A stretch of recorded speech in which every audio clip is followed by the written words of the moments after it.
കഴിഞ്ഞ ദിവസമായിരുന്നു ഐക്യരാഷ്ട്രസഭയിൽ ഇന്ത്യ പാകിസ്ഥാനെ നിർത്തിപ്പൊരിച്ചത്.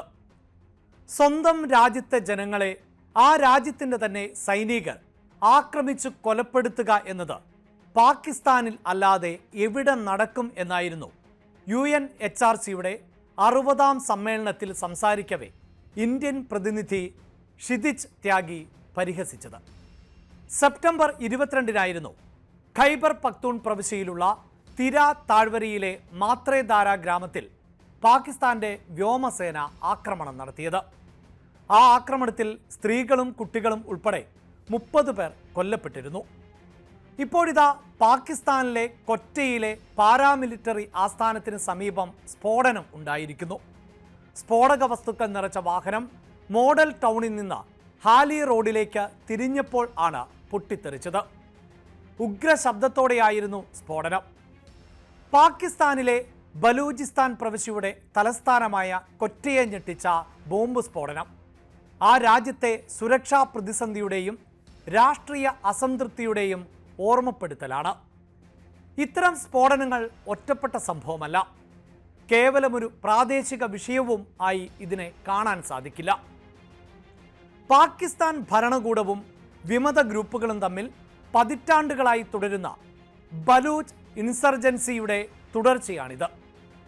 എണ്ണയും പ്രകൃതിവാതകവും ഉൾപ്പെടെയുള്ള ധാതു സമ്പത്തുകളാൽ സമൃദ്ധമായിട്ടും രാജ്യത്തെ ഏറ്റവും പിന്നോക്കം നിൽക്കുന്ന മേഖലകളിൽ ഒന്നാണ് ബലൂചിസ്ഥാൻ. ബലൂച്ച് മേഖലയിൽ സ്വാതന്ത്ര്യത്തിനു വേണ്ടിയുള്ള മുറവിളികളും സൈനിക നടപടികളും പതിറ്റാണ്ടുകളായി തുടരുകയാണ്. 2024 മാത്രം ഇവിടെ 782 പേർ കൊല്ലപ്പെട്ടു എന്നാണ് കണക്ക്. എന്താണ് ബലൂചിസ്ഥാനിൽ നടക്കുന്നത്? ബലൂച്ച് ദേശീയവാദ വിമതരുടെ പോരാട്ടം ആണ് ബലൂചിസ്ഥാനിലെ ഈ സംഭവവികാസങ്ങൾക്ക് പ്രധാന കാരണം. ബലൂചിസ്ഥാന് പാകിസ്ഥാനിൽ നിന്ന് സ്വാതന്ത്ര്യം വേണം എന്ന് ആവശ്യപ്പെടുന്നവർ ആണ് ഇവർ. ബലൂചിസ്ഥാൻ ലിബറേഷൻ ആർമി അഥവാ BLA, Balochistan liberation front BLF തുടങ്ങിയ ഗ്രൂപ്പുകളാണ് ഇവരിൽ ശക്തർ. തങ്ങളുടെ വിഭവങ്ങൾ പാകിസ്ഥാൻ സർക്കാർ ചൂഷണം ചെയ്യുകയാണ് എന്നും തദ്ദേശീയർക്ക് രാഷ്ട്രീയ പ്രാതിനിധ്യം നിഷേധിക്കുന്നുവെന്നും സൈന്യം മനുഷ്യാവകാശ ലംഘനങ്ങൾ നടത്തുന്നു എന്നുമാണ് ഇവർ ആരോപിക്കുന്നത്.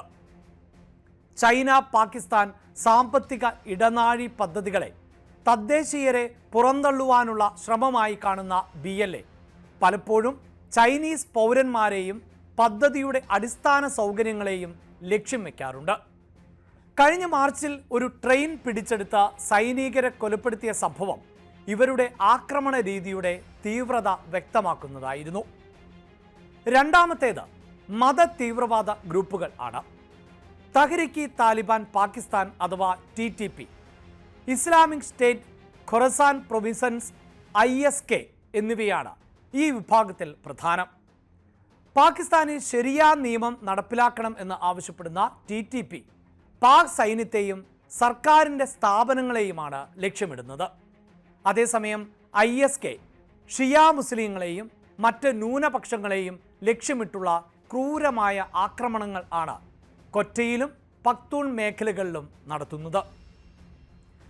ദേശീയവാദികളും മത തീവ്രവാദികളും ഒരേ ഭൂപ്രദേശത്തെ യുദ്ധക്കളമാക്കുന്നു എന്നതാണ് ബലൂചിസ്ഥാനിലെ പ്രധാന പ്രശ്നം.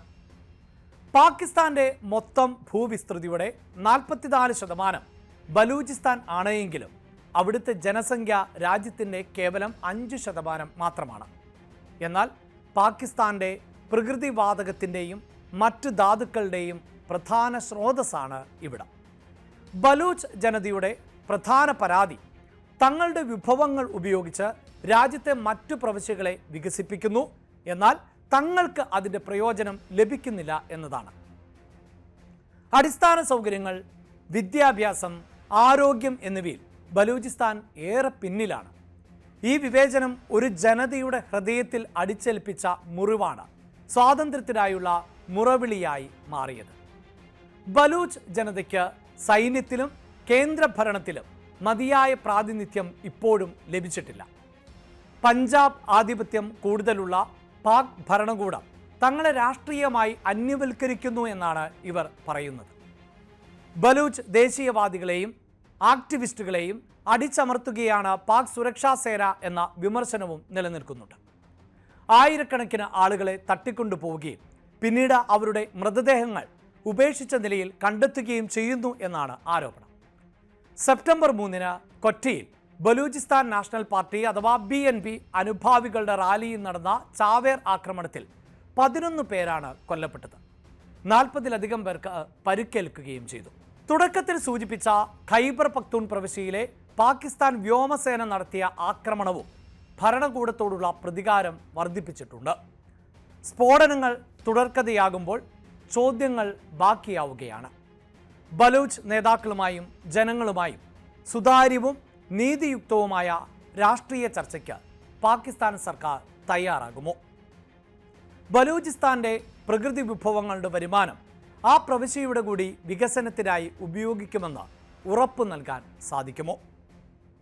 മനുഷ്യാവകാശ ലംഘനങ്ങളെക്കുറിച്ചും നിർബന്ധിത തിരോധാനങ്ങളെക്കുറിച്ചും നീതിയുക്തമായ അന്വേഷണം നടത്തി കുറ്റവാളികളെ ശിക്ഷിക്കുമോ? സൈനിക ബലം കൊണ്ട് അടിച്ചമർത്താൻ കഴിയാത്തത്ര ആഴത്തിൽ ഉള്ളതാണ് ആ ജനതയുടെ അസംതൃപ്തി. വികസനവും തുല്യതയും നീതിയും ഉറപ്പാക്കുന്ന ഒരു പുതിയ സമീപനത്തിലൂടെ മാത്രമേ പാകിസ്ഥാന് ഈ തീവ്രവാദത്തിൻ്റെ തീച്ചൂളയിൽ നിന്ന് രക്ഷപ്പെടാൻ സാധിക്കുകയുള്ളൂ. അല്ലെങ്കിൽ ഇത്തരം സംഘർഷങ്ങൾ ആ രാജ്യത്തിൻ്റെ ഭാവിയെ തന്നെ ഇരുളടഞ്ഞതാക്കി മാറ്റിയേക്കാം.